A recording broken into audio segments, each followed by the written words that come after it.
Hello, welcome to today's Blue Waters webinar. I'm Scott Lathrop with the Blue Waters Project at the National Center for Supercomputing Applications at the University of Illinois. It's a pleasure to today introduce Sneha Kottapalli to talk about NVIDIA's Nsight systems. She's a member of the Senior Systems Software Engineer at the NVIDIA group.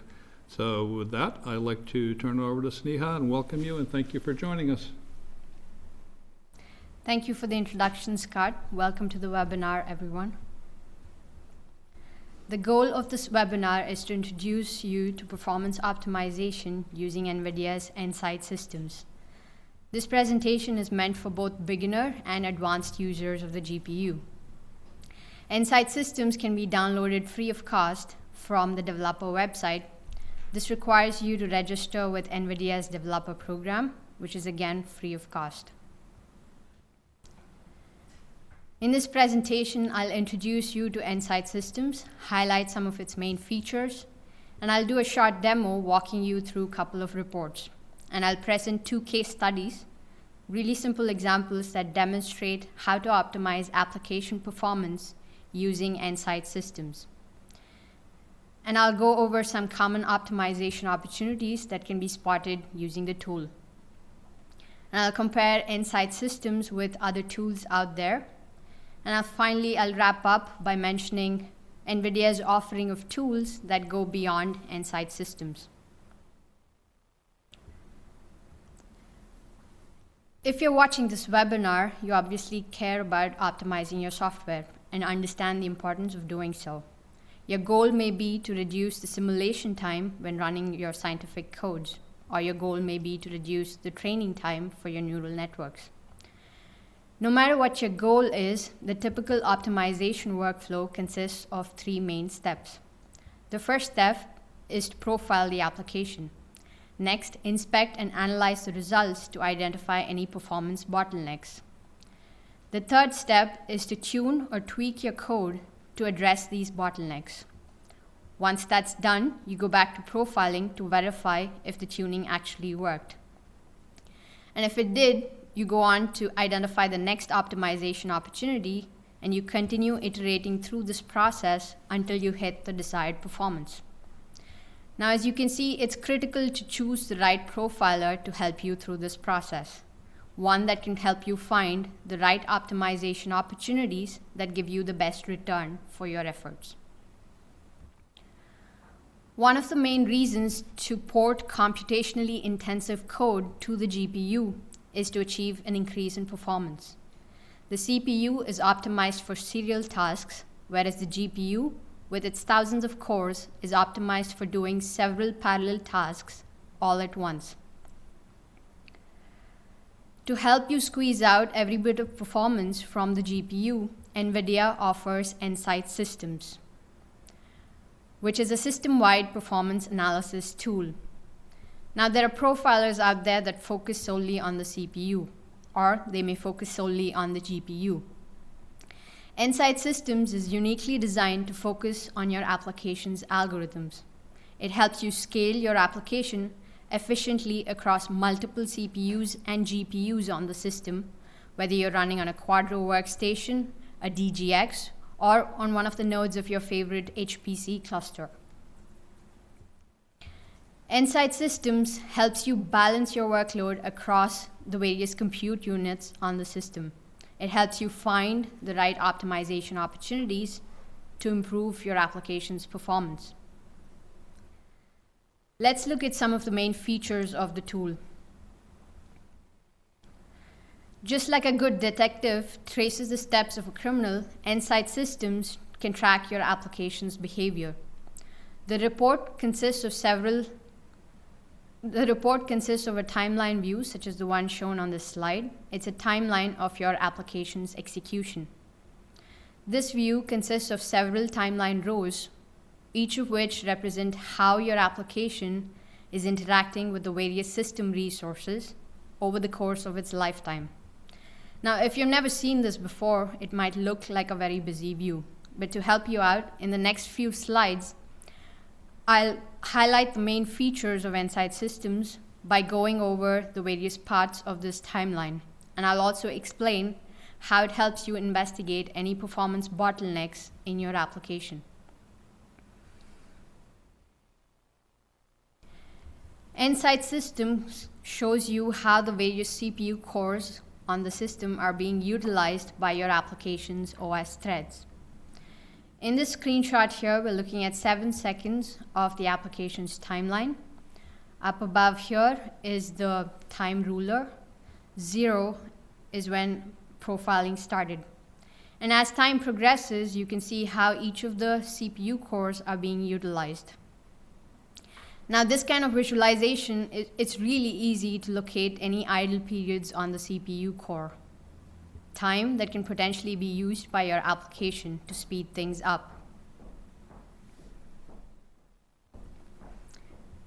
Nsight Systems provides an overview of all the activities occurring on each OS thread in your application, whether it's a single process or a multi-process one. It can trace the usage of OS runtime libraries such as the C runtime, the POSIX threads libraries. It can even trace all the ioctl calls and file IOs. Nsight Systems can trace API usage from libraries such as CUDA, cuDNN, cuBLAS, OpenACC, OpenGL. This is just the current list of APIs that can be traced, and there are plans to add more to this list in the future. In this screenshot here, we're looking at about 80 milliseconds of the application's timeline. And for thread 181, you can see the trace of API usage from these 4 libraries. Now, I want to focus on the topmost timeline row here. It represents multiple things. So let's zoom in on a tiny region around this area.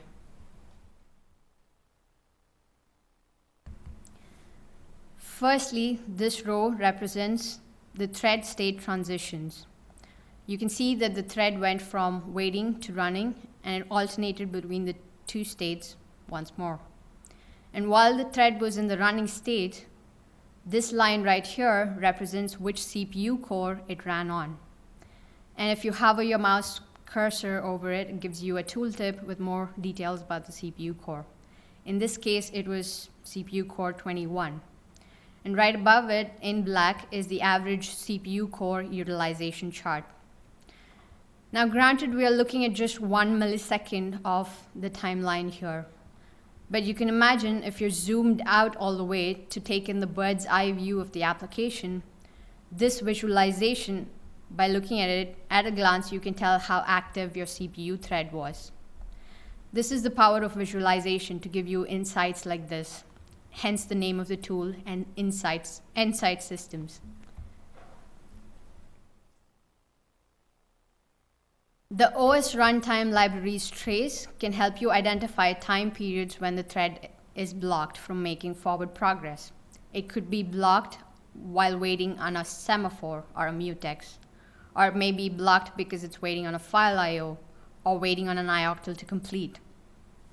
The OS runtime libraries trace helps you identify the exact reason why the thread is blocked. It also helps you identify any redundant synchronizations that are being done on this OS thread.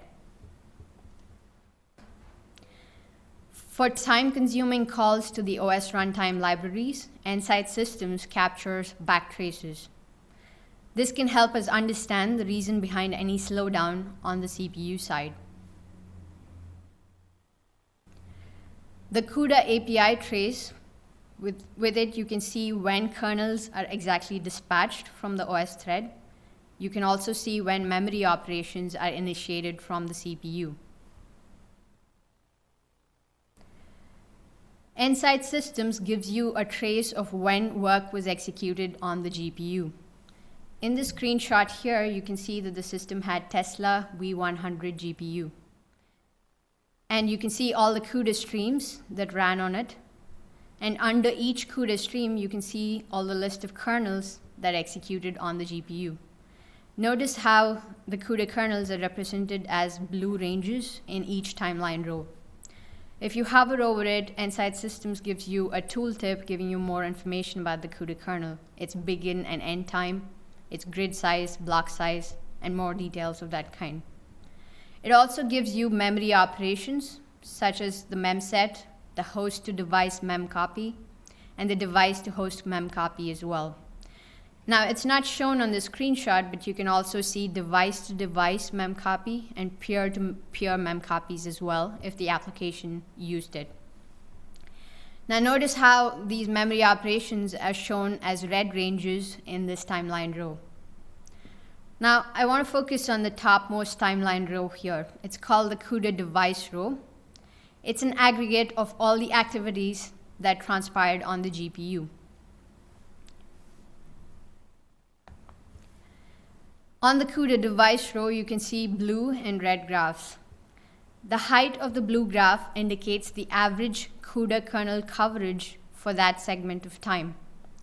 And the height of the red graph indicates the average number of memory operations that transpired on the GPU. Now, if we zoom in on the first 200 milliseconds of this timeline, you can see that the level of detail in the visualization is adjusted according to the zoom level. Now, this kind of visualization helps you locate any idle periods on the GPU or time periods of low utilization. Now, the GPUs are really hungry for work, and it's important to keep them fed. Otherwise, you end up with time periods such as these, where the GPU is just not being utilized to its full potential. One of the unique features of Nsight systems is that it lets you correlate API calls that are invoked on the OS thread running on the CPU with the corresponding work that executed on the GPU. This kind of correlation helps you do dependency analysis, such as when was this CUDA kernel launched from the CPU thread, and how long did it take before it actually executed on the GPU. Now, to help you find these correlated ranges, we have highlights and hints at the beginning of the timeline rows that contain these correlated ranges. And you also have highlights up here on the time ruler. This is especially useful when you're looking at a report with several rows, and not all rows may fit in the same screen.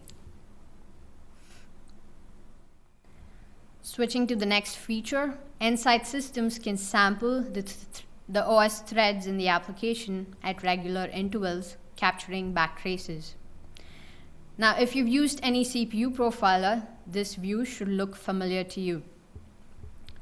The root of the tree here is where the instruction pointer was for 20% of the samples. And the tree shows the two code paths which led to this function. This kind of statistical summary helps you identify the most expensive functions in your code. Another useful feature of Nsight systems is that you can select a particular time period of your application's execution and filter all the samples to show back traces from just that region.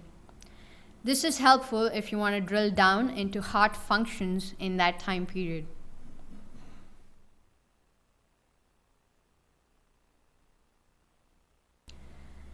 Nsight systems also supports NVIDIA Tools Extension API, which is a really low overhead API used to mark the various phases of your application's algorithms. And these annotations show up on Nsight systems timeline. This helps you interpret all the data that's collected by Nsight systems in the context of your application's algorithms. And this is extremely useful, and we highly recommend using it. Now, summarizing the features, Nsight systems supports NVTX, with which you can annotate the timeline with the algorithm phases of your application. This can be correlated with all the API traces that are collected for each OS thread. And these can in turn be correlated with the GPU workloads. And Nsight systems also includes traditional CPU sampling functionality. Now, given a report with all of these features, you can view it on any system running Windows, Linux, or Mac OS. The GUI is blazingly fast and interactive even when visualizing millions of events, and you'll see it shortly in the demo. And the timeline also has incredible level of detail.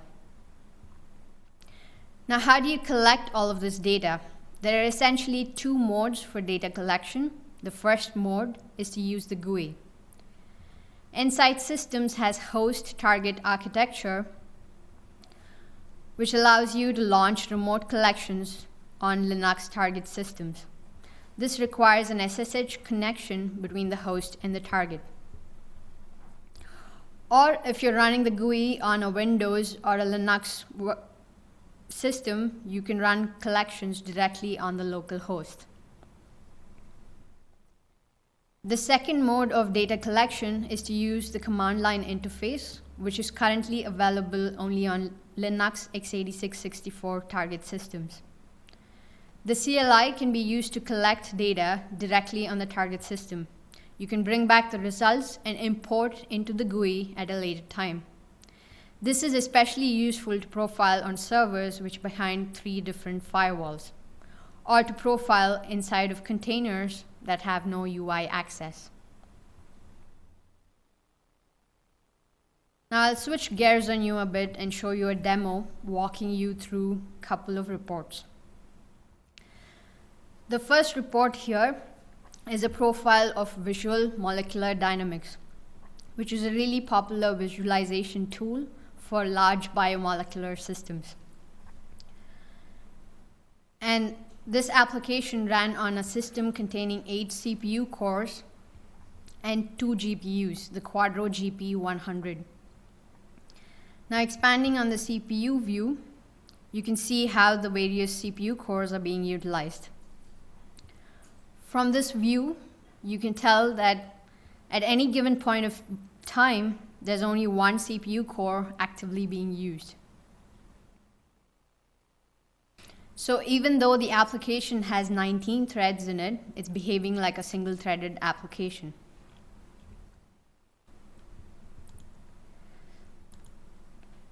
Now, out of the 19 threads, 3 threads were really active. And the rest of them are hidden because their combined utilization is pretty low. Let's look at the most busy thread here. You can see the trace of OS runtime libraries APIs. And VMD already has NVTX annotations in it. So you can see the various phases of the application. Now you can see the initialization phase right here. You can see the segmentation phase and the watershed phase down here. And you can correlate the phases of the algorithms with the CUDA API traces that are collected by Nsight Systems. Now coming down to the CUDA device row, we see that the system had 2 GPUs, but from this visualization I can tell that only 1 GPU is actually being utilized. The second GPU, there were some memory operations that transpired on it, but it's mostly idle. Now let's look at the various kernels that ran on this GPU. And I'll zoom in on one of these kernels. I want to show you the correlation feature here. So if I click on this, it gives me the CUDA launch API, which executed on the OS thread. And the latency in this case was about 5 microseconds, which was not bad at all. Now if we zoom all the way out, we can see that the height of the blue graph, which indicates the average CUDA kernel coverage on the GPU, is hovering at about 97%, which is close to ideal. This is what we want. And the number of memory operations is less than 1%, which is again quite ideal because memory operations are pretty slow and they can slow down the performance of the GPU.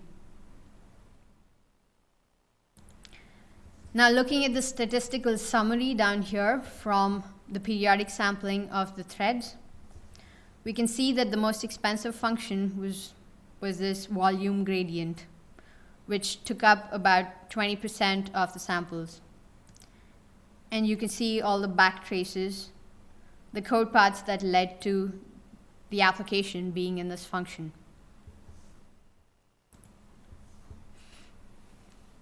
Let's switch to the other report. This is a deep neural network training program which used the TensorFlow framework, and it ran on a DGX with 80 CPU cores and 8 Tesla V100 GPUs. Now you can see how the various CPU cores are being utilized by this application. And unlike VMD, you can see that this particular application utilized all the 8 GPUs on the system. And it had about 93 OS threads, of which only 4 were really active and the rest are hidden because their total utilization is pretty low. Now looking at each of these OS threads, you can see the API traces from OS runtime libraries, the CUDA API, and the cuDNN calls. You can see that the OS thread was in a waiting state here, and if I hover over it, you can see the call stack that led to the thread getting blocked. Let's move down to the CUDA device rows here. You can see all of the CUDA streams that ran on the GPU, along with the kernels and the memory operations on each stream. Notice how the average CUDA kernel coverage is about 98% up to this point, and then it goes down to 0. So the GPU is idle down here. Looking at the OS threads, you can see that 3 out of the 4 active threads are blocked waiting on a conditional wait from the pthreads library.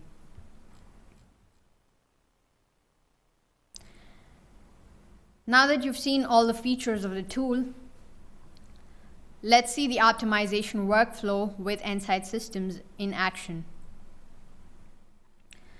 The first case study is a simple deep neural network training program.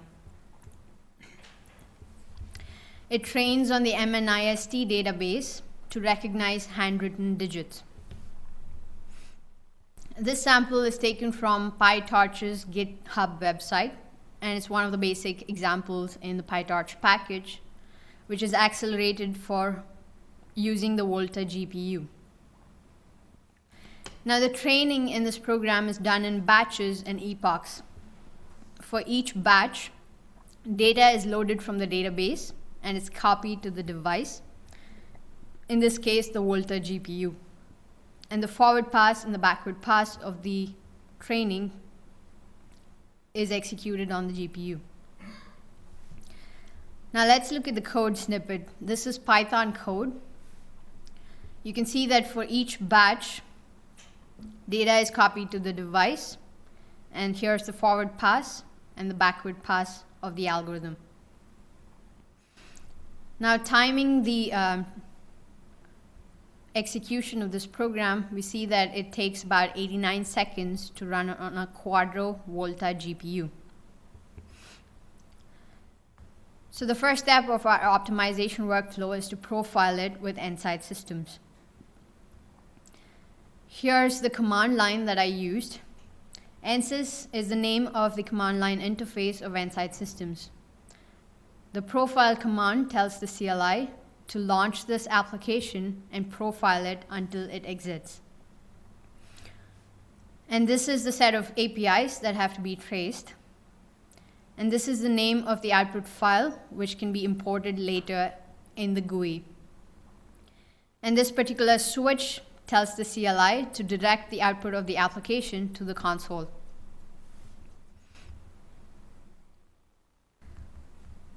Looking at the timeline in Nsight systems, we can see that the Tesla V100 GPU is frequently idle, and I've zoomed into 2 such idle periods. Now looking at the OS thread, we see that it's blocked and waiting on a semaphore here. This is a classic case of GPU starvation because of bottlenecks in the CPU algorithms. Now to understand which phase of the algorithm is causing the starvation, let's add NVTX annotations. So going back to the code, marking the phases of your algorithm is as simple as adding range push and range pop APIs around your code. And you can also nest these ranges. Now going back to profile again with these NVTX annotations added, we see that we're looking at batch 50 and batch 51 of the training program. And you can clearly see that the GPU is starved during the data loading phase. Now granted, for batch 50, it's only 5.1 milliseconds. It looks like a very short time, but these things add up when you're looking at thousands of batches in the training program. Now going back to the code snippet, let's look at the data loader. We see that it's configured to use just one CPU thread to load the data from the database. Let's switch it to use 8 CPU threads to see if it addresses the bottleneck that we just found. And we'll profile again to see if the tuning addresses the bottleneck. Now after the optimization, we're looking at batch 50 of the training program here. You can see that the data loading phase for this batch is down to 60 microseconds. Before optimization, it was about 5.1 milliseconds. So the tuning actually worked. And looking at the overall execution time, it came down to 21 seconds, whereas previously it was 89 seconds. This is a factor of 4.2 speed up on the Tesla V100 GPU. Now this was a really simple deep neural network training program, but it demonstrates how you can use Nsight systems to speed up your application. Next, let's look at the OpenACC sample. For those who are not familiar, OpenACC is a directive-based parallel programming model that's often used to port legacy code to the GPU. We'll look at a sample from the Getting Started blog post on OpenACC. It's a simple C code which solves two-dimensional Laplace equation with iterative Jacobi solver. Now, if you've not heard of these terms, no problem. What's important to note is in each iteration, 3 steps are performed on a two-dimensional matrix. The first step is to calculate new values in the matrix using a stencil. The second step is to update the matrix with these new values. And you check the difference between the new and the old values in this iteration to see if the error tolerance is met. If it's not met, you go back and continue with the next iteration. Otherwise, you stop when the error tolerance is met or when you max out on the number of iterations in the solver. Now looking at the simple C code, you can see that the outer while loop is the convergence loop. It checks for the error tolerance condition and also checks whether we're within the limit on the maximum number of iterations. And within each iteration, you have the stencil calculation step where the new values in the matrix are being calculated and the error is also calculated. And here's the update matrix step where the matrix is updated with the new values. Now when porting code to the GPU using OpenACC, we'll have to understand which parts of this code can be parallelized. If we look at the outer loop, we see that each iteration depends on the results for the previous iteration. Now this is a data dependency, which means that these iterations have to be calculated serially. So this loop cannot be parallelized. Now what about the stencil calculation and the update matrix steps within each iteration? We see that the new values in the matrix do not depend on any of the other new values. So this step can definitely be parallelized. And so is the case with the update matrix step as well. So now that we've found which part of the code can be parallelized, let's add OPENACC kernels directive to tell the PGI compiler to generate CUDA kernels for this section of the code. Now, I've run this code and timed it on a system containing Intel Core i7 and NVIDIA Titan X Pascal GPU. And I've timed it for 1,000 iterations. You can see that the CPU serial version of the code took about 45 seconds, whereas the OPENACC GPU version of the code took about 102 seconds. Funny as it may sound, we actually managed to slow down the application. Now let's profile to see what exactly is going on. That's the first step in our optimization workflow. Looking at the timeline here, I've already added NVTX annotations to this application. You can see that the convergence loop took about 102 seconds, and we've zoomed into iteration 20 and 21. Now each iteration is taking about 101 milliseconds. And under each iteration, you can see the stencil calculation and the update matrix step. And you can correlate it with the CUDA API calls and the OPENACC calls that the PGI compiler generated for us. Now coming down to the CUDA device row here, you can see the CUDA kernels that executed on the GPU. They ran pretty fast, but the short execution time of the CUDA kernels is overshadowed by all of these mem copies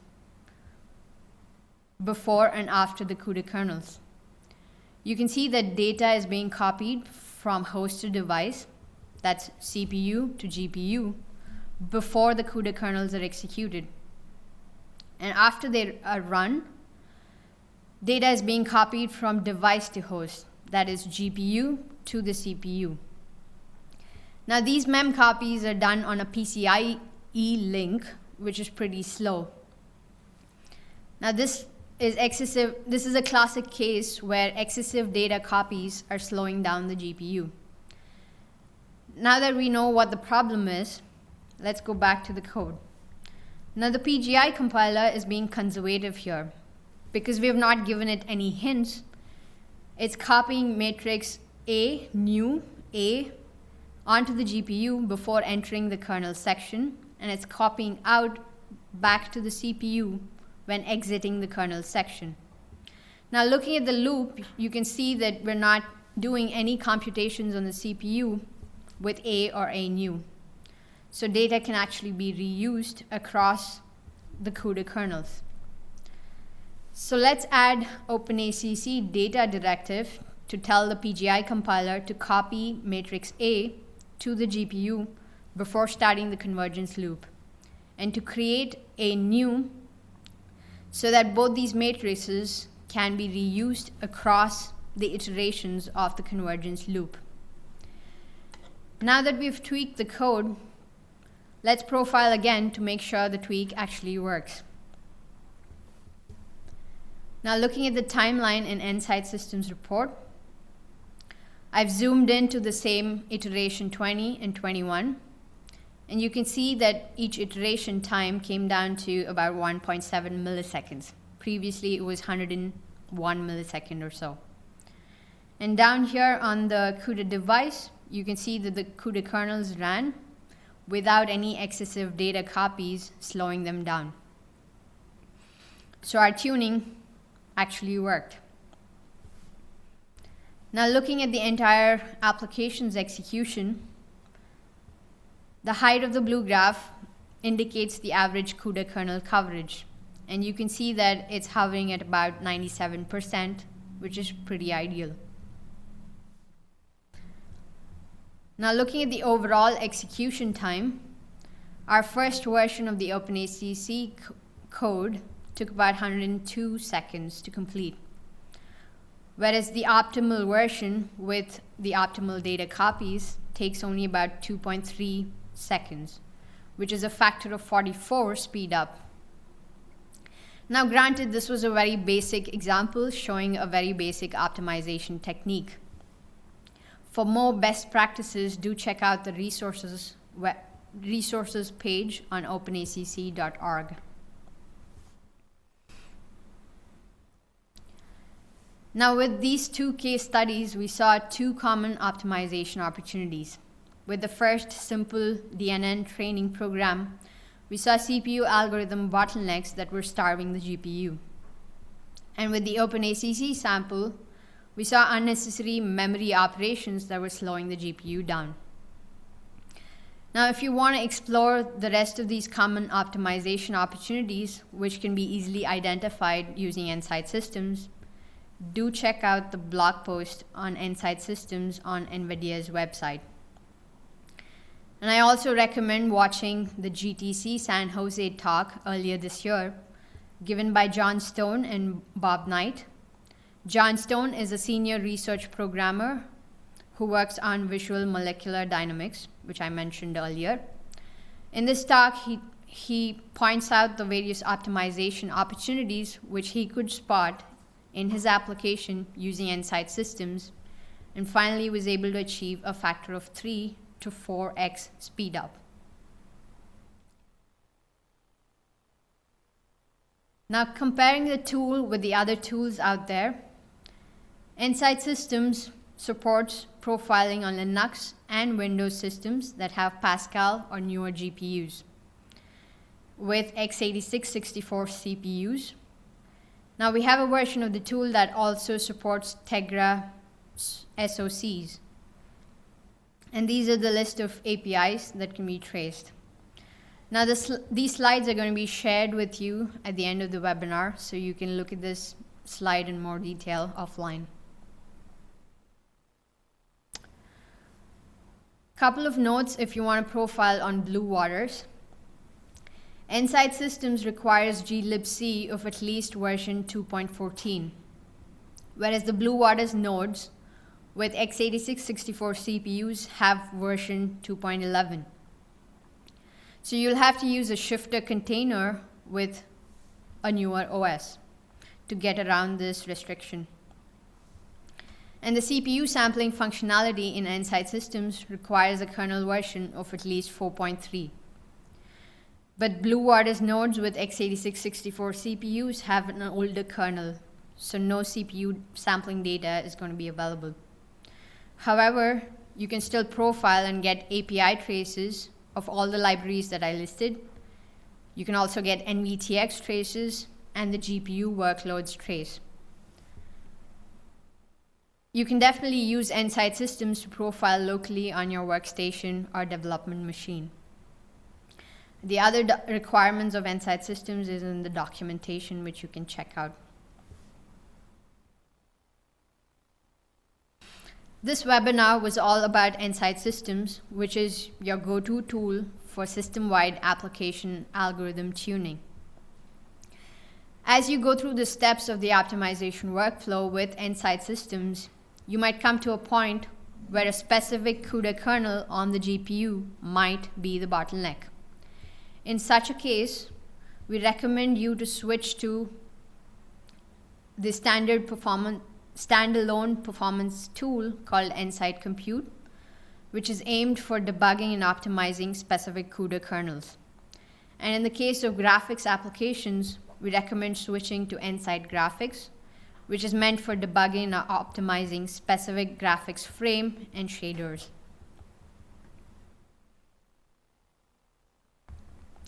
Here are some training links that you can check out beyond this presentation. Do try out the tool, and if you have any questions, feedback, or comments, you can reach us at this email address, Or you can post on the developer forums and reach out for technical support. You can also talk to the other users of the tool. Thank you for your attention.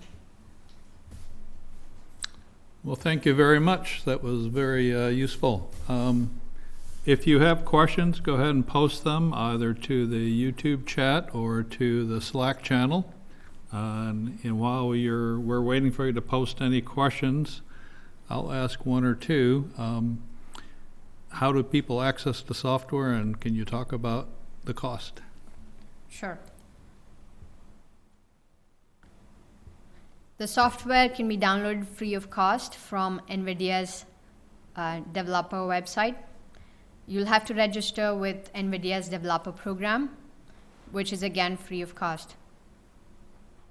And I put that on the very first few slides. What's the future of these tools? Do you see more changes coming, more capabilities in the future? Yeah, definitely. The number of libraries that can be traced by Nsight systems, that list is going to grow over the next few releases. This is the next generation tool, which is geared to replace NVVP and NVProf. So there are more features going to be added to bring the tool at par before it replaces NVVP and NVProf. Okay, we do have a question that's been posted. Sure. If there's no CPU trace on BlueWaters, will you still see information about host to device, device to host memory copies? Yeah, for sure. CPU sampling is just the statistical summary that you see at the bottom, which can help you identify hard functions in the code. Without that, you can still see the CUDA API trace, the NVTX trace, the OS runtime libraries trace, and you can also see all the CUDA kernels that ran on the GPU and the memory operations as well. So all the features except the thread state transitions, the CPU utilization, and the statistical summary of IP sampling. Okay, I don't see any other questions being posted, so final slide. I'd like to ask you to join me in thanking Sneha for this great presentation. I think it was very useful, and hopefully it'll help the community to improve the performance of the codes. The next webinar will be November 21st, getting started with WDL and Cromwell, workflow management on multiple platforms. We always welcome your suggestions and ideas for other topics that we might present in the future, so please do let us know your suggestions and ideas. With that, we thank you for joining, and you'll receive email once the final video is posted, so you can continue to refer back to this session. Thank you, and we hope to see you again next time.